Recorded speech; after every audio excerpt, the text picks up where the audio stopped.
Roster cutdown day is one of the hardest in the NFL, but in 2017, it got that much more difficult as all teams were required to trim their rosters down from 90 to 53 players. I'm Hayley Elwood, joined by Los Angeles Chargers General Manager Tom Telesco, who is here with me to discuss the current state of the Bolts roster. Tom, thank you so much for joining me. No problem. This is an extremely tough day, but what were the challenges like of having all the cuts happen on one day? Just processing it through. I mean, we do all the work beforehand as far as discussing things out, meeting with the coaches through training camp, actually through OTAs, through training camp, through the preseason games.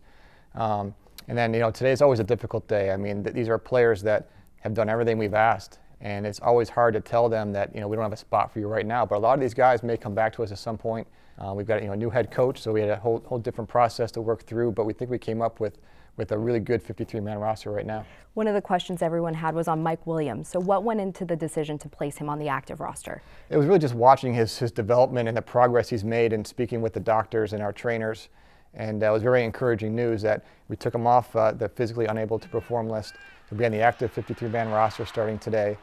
Now, it doesn't mean he's ready to practice yet. He's getting there. He's still maybe a couple weeks away from practicing, but very encouraging. The progress has been really good. He's been running on the side, so we'll keep moving forward with that.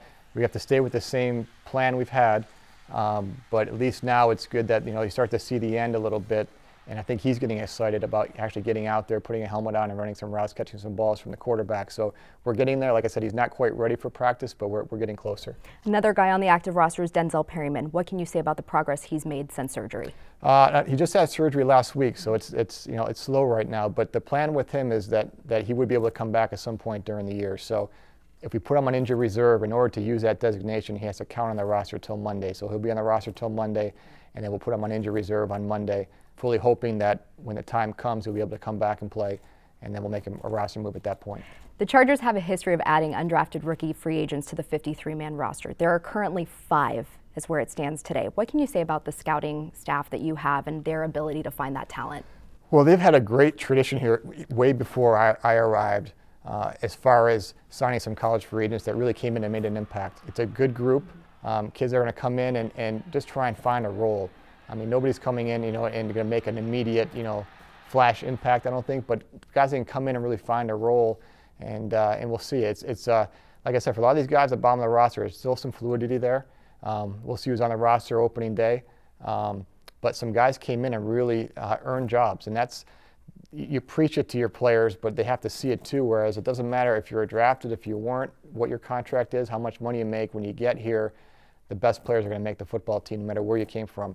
And you can preach that all you want, but if you don't show it, you're not going to believe you. So to have some players come in, undrafted, make the team, that's a positive. One of those players is Younghoe Koo. So what went into the decision to release Josh Lambo and bring Younghoe onto the roster? Yeah, obviously a very difficult decision. Josh has been with us the last couple of years, done a very good job for us. But Younghoe came in and, quite frankly, he just made his kicks. He was just very, very consistent every day in practice.